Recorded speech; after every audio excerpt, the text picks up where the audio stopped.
First, I would like to ask your permission to use this video for educational purpose and on internet.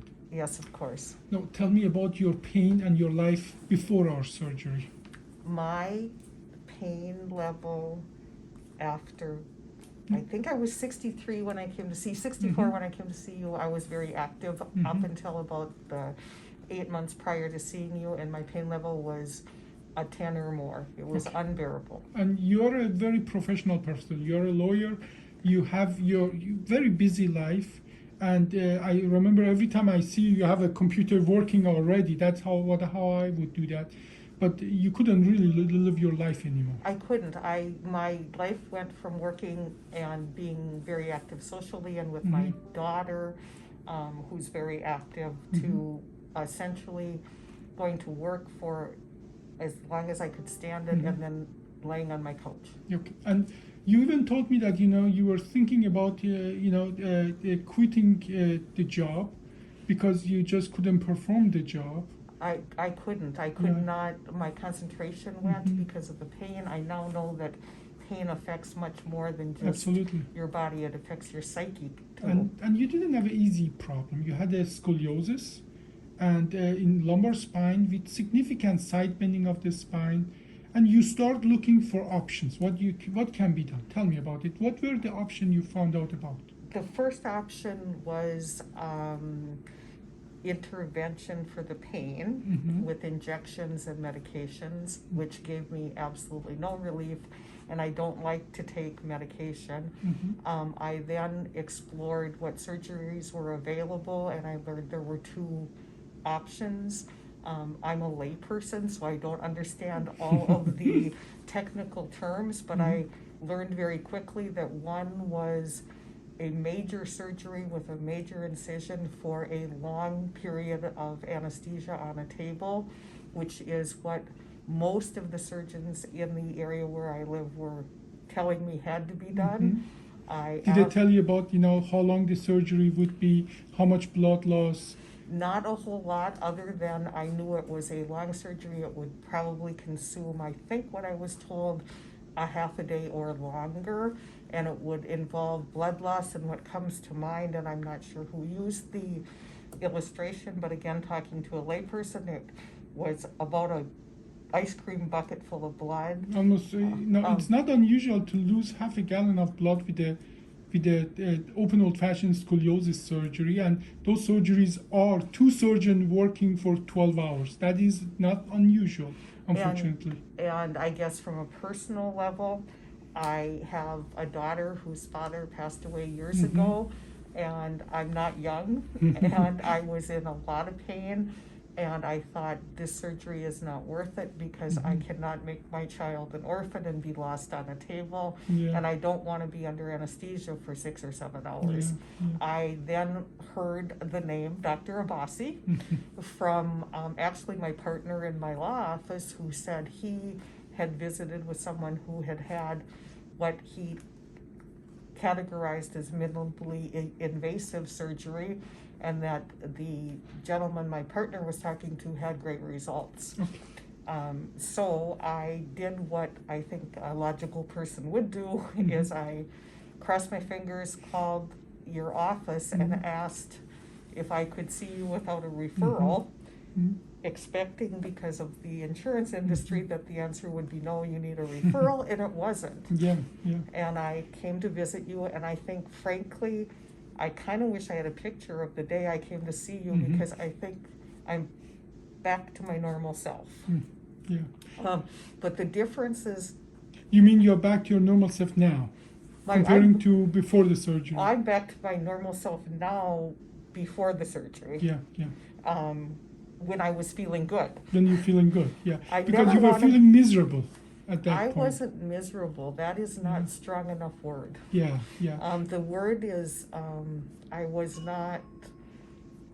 more than miserable. I don't know what the adjective would be, to tell you the truth. Well, let me put it this way. Many of our patients, they're telling me they rather die than live like that. Many of our patients are telling me, literally, on record, they tell us they gather their pills to end their life because if that's all what's to it, they don't want to do it anymore. And I don't think I might, from a psychological standpoint, I would never get to that point Yeah. because I have a child. Yeah, but, I know. But no, it was not, But, there was no quality of life. I Mhm. couldn't drive without pain. I can tell you what I did is I worked Mhm. on a daily basis as long as I could, which was not long. And then I went home and I turned on my TV, and I can tell you what happens. You get Mhm. depressed, you get sad, Mhm. you eat too much, Yeah. and you're inactive. Yeah. So other parts of your body go too. Now, as well, I want to emphasize you're not that old in my book, not in my book. But so, meaning open old fashioned surgery would be still an option for you. But lots of people in their 80s, they have, or late 70s and 80s, they have same problem. Open old fashioned surgery is not even an option. A 12-hour, 8-hour surgery, half a gallon of blood loss, even 2,000 cc of blood loss, and so on. This is not even an option for them. So we tell them just go live it, or do things that they work maybe a little. They become drug addict, and then we have drug problems and so on. So open old fashioned surgery is not even an option for many for many patients. For you, it would have been an option, but you decided against that. What made you decide against the open old fashioned surgery and for our surgery? Well, first, I am old. And secondly, Not in my book. when I would compare Mhm. an hour or so under anesthesia in the hands of a very accomplished surgeon who's making small incisions Mhm. and losing practically no blood compared to more than a half a day or Mhm. 3/4 of a day under anesthesia, which I think has its own risks, with blood loss and at my age, Mhm.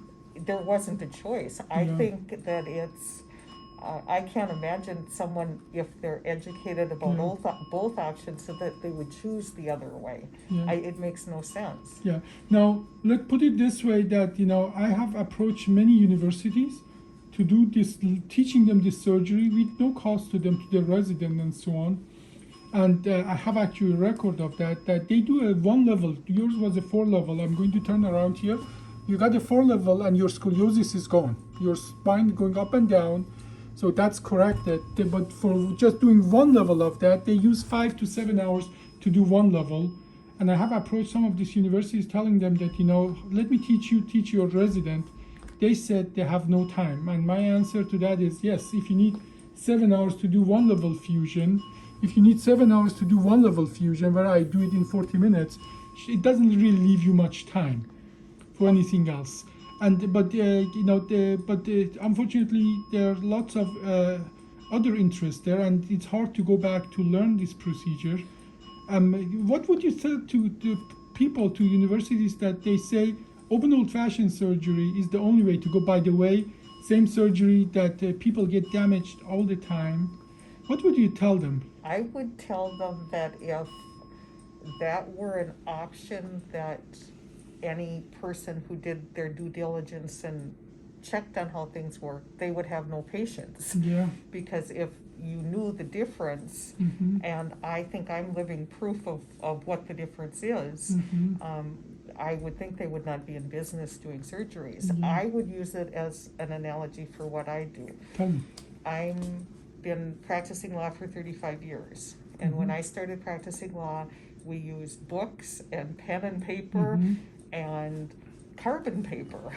Mm-hmm. When I was told I had to start using a computer and computerized research, Mhm. and there would be no more handwritten documents, I said, oh my gosh, I don't know if I can learn this. Mhm. And I thought through it, and I thought through it, and I said, I'm either going to learn it or I should retire, because if I can't learn it and I Mhm. don't learn it, I'm not doing a service for Mhm. my clients. Yeah. And therefore, someone else, younger, more with more energy, should Mhm. be the one doing the Yeah. work. Yeah. So I analogize it by you either learn Mm-hmm.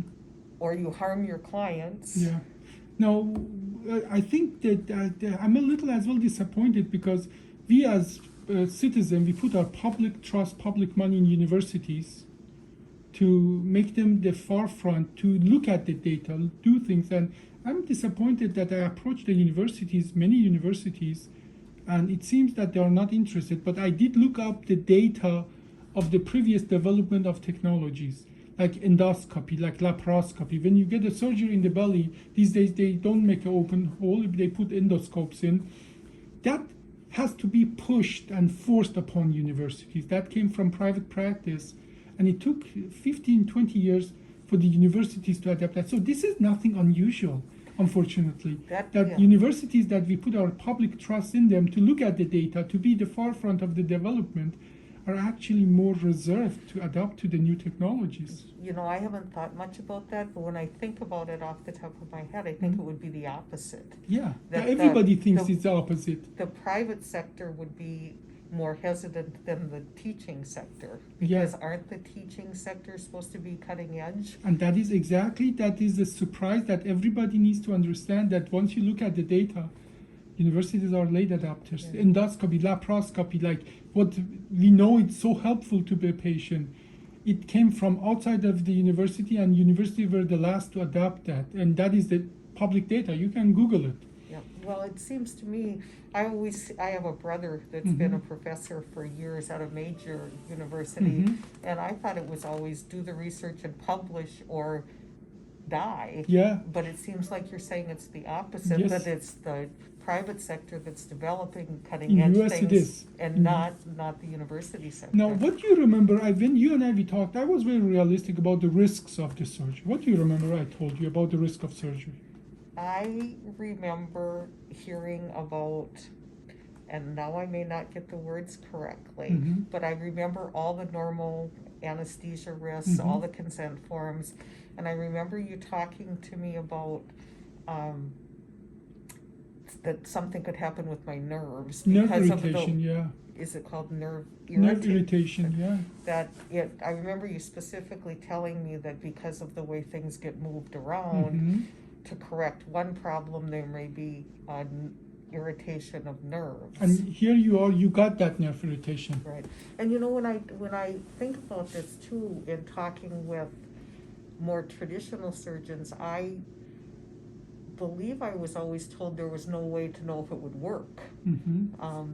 That nobody was guaranteeing a result. Yeah, And I think you told me the same thing. There's no guarantee of a result. But you talked a great deal about nerves, and I probably have what you were talking about, because I did have some issues with my leg after surgery, and I think that was nerve irritation. Right now, post-surgery, and I do my physical therapy, and I can't say enough good things about them either, but I have a little bit of tingling in my foot, in my left foot. Okay. Now, how bad is that? I mean, how much is it limiting you? And you told me something about that. It's livable, and even if it was worse, you still would be happy. Tell me about it. What did you mean by that? I tell everyone that will listen to me, and that's not everyone, but the people that do listen to me, that I would take the little bit of tingling in my foot times 1,000 compared to what I was going through. I have no limitation to what I'm able to do except in one area. I have a little bit of trouble walking stairs normally, because, and actually my physical therapist told me the other day that may be more psychological because I'm afraid. But no, I have. No, you still have that nerve irritation. Yeah. It'll still get better. But I can tell you, my physical therapist, when I started the therapy, they were very keen on knowing how, and I don't know why, on how much I can lift my foot, and their goal was to make sure I can lift them both consistent or to the same level, and look at. So it's. So are you back in life where you want to be? Yes. So when was the surgery? In May of 2020. So not even a year. No, it hasn't not even been a year. Where you told me that they have been telling you that the recovery would be much longer. What did they tell you about recovery after open surgery would be? If I recall correctly, and I'm not positive, but if I recall correctly, I was told that I would not, there was no expectation that anything would dramatically improve for a year. For a year. But I don't remember specifically, but I always had that 1 year mark in mind. Are you back to work? I went back to work. I think you told me, I remember seeing a sheet that I should go back to work about October 1st full time. I went back to work the end of August. Okay, so within months you went back to work, and are you off narcotic? I proudly say I haven't had a pain narcotic for months. For months, good. I take Tylenol maybe once a month, and I don't need anything for pain right now. Yeah. Now, if you went through the entire process, many people haven't, but if you would have just summarize for people who haven't gone through that process, open old-fashioned surgery versus this, let's say this is like a intelligent squares, pro and contra and so on. What kind of argument do you think the other side can come with that this surgery should not be done, and the open surgery where we slash you open and lose half a gallon of blood and 1 year or 2 years recovery and so on? What do you think? What the argument could be not to do this surgery versus the other one? Well, first, it's hard to comment on a surgery you've never had, but I can tell you after I visited with you and did my reading and watched the videos, there's no way I would have done the other surgery. I just wouldn't have done it. So Yeah. I don't know what would have happened to me, but what I can say is, Let me tell you what some people say. Some surgeons say, they say the nerve irritation that you still have, that is the reason we should do the open surgery where we slash you open and do the big surgery. That would be, that they say that, and literally on the going from the front or side or back and so on, the old-fashioned way, with all its risk, they think the reason we should not be doing this surgery is that people may get the nerve irritation like you got. well, I had and even at its worst, even in the first few weeks after the surgery, I still would not risk a 7 or 8 hour surgery Yeah. and a major incision and blood loss because my leg didn't work right. Yeah. I wouldn't, it doesn't seem to be an intelligent choice to Yeah, me. and we have a good data that what you got is actually most of our patients even don't have that. Most of our patients even recover much faster than you. Your surgery was under 2 hours. We lost about 150, 200 cc of blood, which is 1/10, 1/20th of open old-fashioned surgery. And still, I think there is lots of hesitancy for my community, for surgeons, to get on board and learn a new technique. And because, as you just described with your computer, it is hard to learn new things. That doesn't make any sense to me, and I always, to make sense out of things, I always have to put it in a perspective in my life. And I can tell you how I would analogize it to my situation is that I'm a divorce lawyer, 35 years of doing this. And 10 years ago, there was a program started with mediators where lawyers were coming in and saying, instead of spending $50,000 fighting about who's going to have custody of your kids, let's try a different process. And I call it ADR, or alternative dispute. Lawyers didn't like it in the beginning. Us, the old traditional divorce lawyers didn't like these people coming in and saying, there's a better way to do this. And there's only one reason, because it's always better for the client to resolve their problems, have a result that doesn't take away their children's college fund. Yeah. But guess what it did? Yeah. It took away the income from the lawyers. Yeah. So when I see a lot of change in my profession and I see the old guard Yeah. resisting it, it usually means to me somebody's worried about their revenue. That's you just nailed it. Now, in the court of public opinion, if the public is the jury and you are trying to convince them of what you got versus the other one, what would you tell people why they should in just a few sentences why they should get why is this better than what the other options you were considering?